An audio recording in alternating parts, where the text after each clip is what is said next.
اللہ تعالیٰ نے جو انسان پیدا کیے ہیں ان کے مزاج مختلف ہیں. ان میں کچھ لوگ ہوتے ہیں جو قوی ہوتے ہیں ارادے کے، جو فیصلہ کر لیا ڈٹ گئے.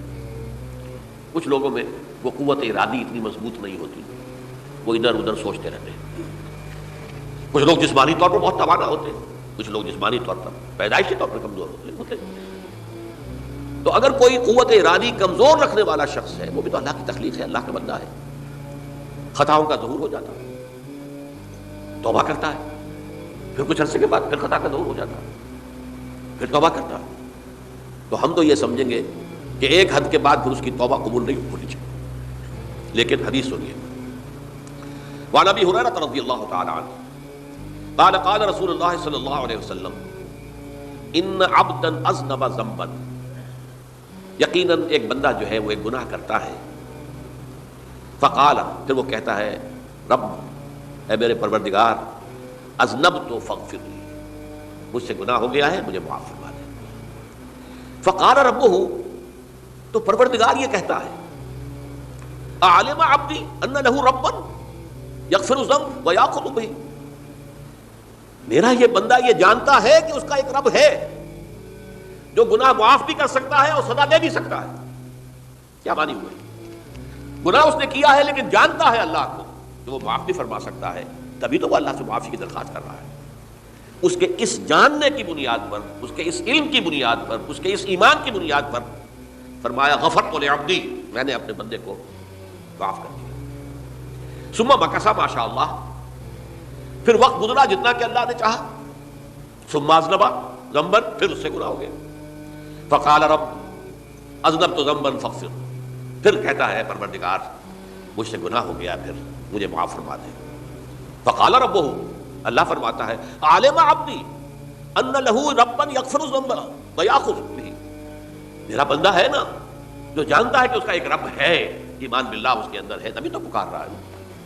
اور یہ بھی جانتا ہے کہ وہ گناہ معاف بھی کر سکتا ہے اور چاہے تو پکڑ بھی سکتا ہے، سزا بھی دے سکتا ہے. تو فرمایا، اللہ تعالیٰ فرماتے ہیں میں نے فرمایا کہ میں نے معاف کر دیا. ثم مکث ما شاء اللہ، پھر ایک عرصہ گزرا اس کے بعد. ثم اذنب ذنبا، پھر اس نے گناہ کیا. قال رب اذنبت ذنبا آخر، اس نے کہا پروردگار میں نے تو پھر ایک اور گناہ کر دیا، فاغفر لی، مجھے بخش دے. فقال اعلم عبدی ان لہ ربا یغفر الذنب ویأخذ بہ، میرا بندہ جانتا ہے نا کہ اس کا ایک رب ہے جسے وہ پکار رہا ہے، اور وہ جانتا ہے کہ اسے اختیار حاصل ہے کہ چاہے تو بخش دے اور چاہے تو پکڑ دے. اس کے اس علم، اس ایمان کی بنیاد پر میں نے اسے معاف کر دیا. ایک اور حدیث، میں نے چونکہ اس گفتگو کے لیے ان احادیث کا تفحص کیا ہے، یہ تو بہت ہیں حدیثیں، میں نے ان میں سے کچھ چنی ہے.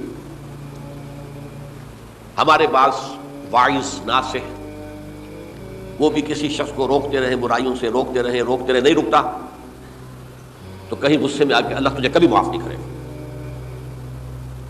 یہ کتنا بڑا جرم ہے، اس کا اندازہ کیجیے اس حدیث سے.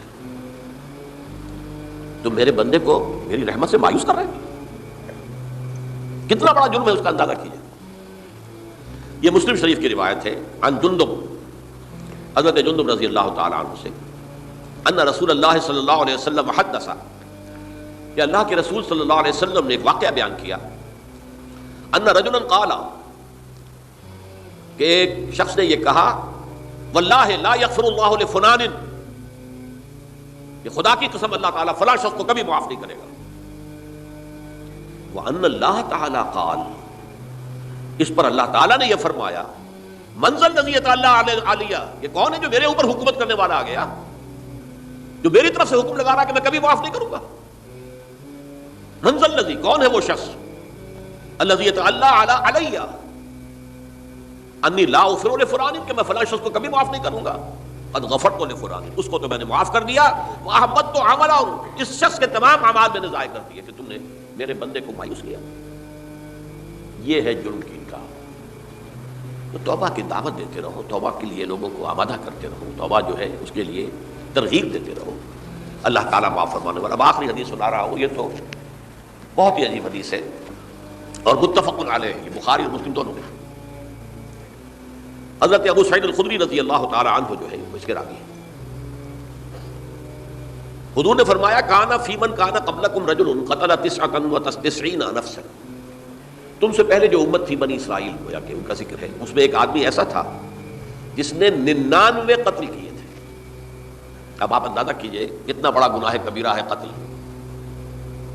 قرآن مجید میں آتا ہے فَكَأَنَّمَا قَتَلَ النَّاسَ جَمِيعًا، اگر ایک انسان کو بھی ناحق قتل کر دیا گیا تو یہ ایسی ہے گویا کہ اس نے پوری نوع انسانی کو قتل کر دیا، اس نے 99 قتل کیے۔ فَهَلْ لَهُ مِن تَوْبَةٍ، پھر اس کے بعد یہ ہوا کہ اس کے اندر توبہ کا جذبہ پیدا ہوا۔ فَسَأَلَ عَنْ أَعْلَمِ أَهْلِ الْأَرْضِ، تو اس نے پھر سوال کیا، لوگوں سے پوچھا کہ زمین میں رہنے والوں میں کون سب سے بڑا عالم ہے۔ وَدُلَّ عَلَىٰ رَاهِبٍ، تو اسے بتایا گیا فلاں راہب فلاں جگہ پر ہے، وہ بہت نیک ہے، بڑا عالم ہے۔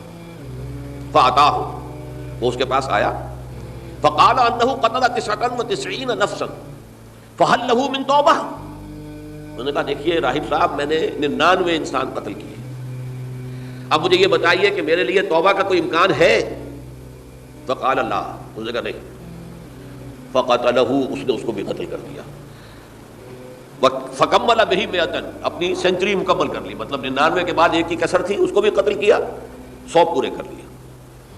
ثم سأل عن عالم اہل الارض، پھر اس نے پوچھا کوئی اور کوئی بڑے عالم انسان ہو۔ فدل علی رجل عالم، پھر اس کی رہنمائی کی گئی ایک بڑے عالم شخص کی طرف۔ فقال انہ قتل 100 نفس، تو اس نے وہاں جا کر کہا کہ میں 100 انسان ہلاک کر چکا ہوں، قتل کر چکا ہوں۔ فہل لہ من توبہ، میرے لیے توبہ کا کوئی امکان ہے؟ فقال نعم، اس نے کہا کیوں نہیں، 100 قتل کیے تب بھی کیا ہے، توبہ کا راستہ دروازہ کھلا ہوا، معلوم یغرغر، جب تک کہ وہ گھنگرو نہیں بج رہا اس وقت تک تمہارے توبہ کا دروازہ کھلا ہوا ہے۔ پہلے افراد توبہ کریں اور صحیح توبہ کریں۔ صحیح توبہ کیا ہے؟ ہماری زندگیوں میں کوئی حرام شے ہے فوراً نکال باہر، ہماری معاشرت میں اور اس معاشرے میں رہتے ہوئے جو قانون ہے جس کے ہم پابند ہیں، ہم کسی زانی کو رجم نہیں کر سکتے، ناممکن ہے، یہ تو قانون ہی بنے گا تب ہوگا۔ ہم کسی چور کا ہاتھ نہیں کاٹ سکتے، تو قانون بنے گا تو ہوگا۔ تو ہم جن چیزوں پر عمل نہیں کر سکتے قانوناً، ان کے علاوہ باقی پوری شریعت جس پر عمل کیا جا سکتا اس پر عمل پیرا ہوتا ہے۔ سود میں بند نہیں کر سکتا، بینکوں کو میں آگ نہیں لگا سکتا، اور بینکوں کو آگ لگا دیں گے تبھی سود تو ختم نہیں ہوگا، لیکن یہ تو کر سکتا ہوں نا کہ براہ راست سود میں ملوث نہ ہوں، سود پر قرضہ لے کر اپنا کاروبار نہ چمکاؤں نہ بڑھاؤں، سود پر قرضہ لے کر اپنے مکان نہ اونچا کروں، یہ تو کر سکتا ہوں۔ تو کم سے کم جو ڈائریکٹ کسی نے قانون نہیں بنایا کہ لازم ہے آپ پر کہ آپ سودی قرضہ لیں اور اپنی بلڈنگ عالی شان بنا لیں، کسی نے نہیں کی۔ یہ اگر کر رہے ہیں تو آپ مجرم ہیں۔ آپ کے معاشرے میں کوئی قانون نہیں بنا کہ پردہ ختم، برقع حرام، مصر یہ ترکی میں تو کر دیا گیا تھا، برقع حرام، وہاں تو سر کو اوپر جو ہے ڈھانپنا جو ہے، سکارف لینا بھی ممنوع ہے، یہاں تو نہیں ہے۔ پھر یہاں جنہوں نے چھوڑا ہے مجرم خود ہے۔ یہاں تو اللہ کا شکر ہے کوئی ایسا مصطفیٰ کمال پیدا آج تک نہیں ہوا ہے کہ جس نے ان چیزوں کا حکم دیا۔ ہاں ترغیب ہے، ذرائع ابلاغ کے ذریعے سے، فحاشی ہے، عریانی ہے، لیکن چوز آپ خود کرتے ہیں، فیصلے کا اختیار آپ کا اپنا ہے۔ تو جن چیزوں کے اندر بھی گناہ سے بچنے کا امکان ہے اس کو عملاً ترک کیا جائے، اور نمبر 2 عزم مصمم کر لیا جائے کہ اللہ اب بقیہ زندگی جتنی بھی ہے اس میں اپنی توانائیاں، اپنی قوتیں، اپنی صلاحیتیں صرف کروں گا تیرے دین کی تبلیغ اور تیرے دین کے قائم کرنے کی جدوجہد۔ عزم مصمم، یہ سلطنت خدا داد پاکستان، اور اے اللہ ہے خاص ہے خاصان رسول، وقت دعا ہے، امت میں تیری آ کیا جب وقت پڑا ہے۔ میں اپنے احساسات جو ہیں آپ کے سامنے الفاظ میں بیان نہیں کر سکتا۔ یہ جب یروشلم کی تباہی ہوئی تھی جس کا میں نے ذکر کیا ہے، 6 لاکھ انسان قتل ہوئے تھے، اور 6 لاکھ کو نبوکدنضر جو تھا وہ ہانک کر بھیڑوں بکریوں کی طرح بیبیلونیا لے گیا تھا۔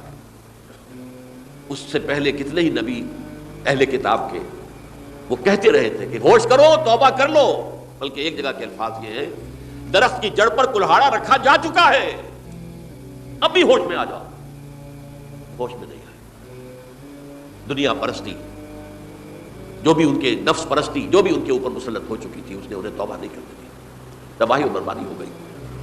آج ہماری نگاہوں کے سامنے عراق کے ساتھ کیا ہو رہا ہے، بغیر اس کے کہ کوئی جرم ہو سکا، بغیر اس کے ہم تو بڑے بڑے جرم کر چکے ہیں ان کی نگاہ میں۔ نان پرولیفریشن ٹریٹی جو ہے اس کے خلاف ہمارا عمل جا رہا ہے پوری دنیا کے اندر، انہوں نے کہا کہ ہم اس کو ایٹمی صلاحیت کو نہیں پھیلنے دیں گے۔ وہ ایک خاص وقت میں افغانستان میں انہیں ہماری ضرورت تھی اپنے اصل دشمن USSR اپنے مقابل کی طاقت کو ختم کرنے کے لیے، اس وقت انہوں نے اپنا منہ جو ہے پھیر لیا تھا، نہیں دیکھا تھا، اور ہمارے ہاں اللہ کی یہ رحمت آ گئی کہ ایٹمک صلاحیت بھی حاصل ہوئی، اور پوری دنیا میں شاہ عبداللہ نے کہا تھا، پرنس عبداللہ نے، کہ یہ آپ کا نہیں ہے، یہ جو نواز شریف صاحب سے جب اس کا ہم نے دھماکہ کیا ہے، یہ بم آپ کا نہیں ہے، یہ پوری امت مسلمہ کا بم ہے۔ کیسے یہ برداشت کر سکتے ہیں یہودی اور یہودیوں کے اعلی کار عیسائی، خاص طور پر Protestants, west white Anglo Saxon Protestants? تو سمجھ لیجئے کہ پاکستان کی جڑوں پر بھی تیشہ رکھا جا چکا ہے۔ یہ میرے احساسات کی اس سے کم میں تعبیر ہو نہیں سکتی، لیکن اب بھی امکان ہے، اب بھی امکان ہے، اب بھی امکان ہے۔ توبہ کرو، توبہ کراؤ، مل جل کر طاقت بنو، کوشش کرو کہ یہاں اسلام کا نظام آ جائے، اور اس اسنا میں بھی دعا کرو اللہ تعالیٰ سے کہ اللہ ہمیں مہلت عطا فرما دے، ہمیں کچھ اور مہلت عطا فرما دے، اے اللہ ہمیں کچھ اور مہلت عطا فرما دے۔ بارک اللہ لی ولکم فی القرآن العظیم ونفعنی وإیاکم بالآیات والذکر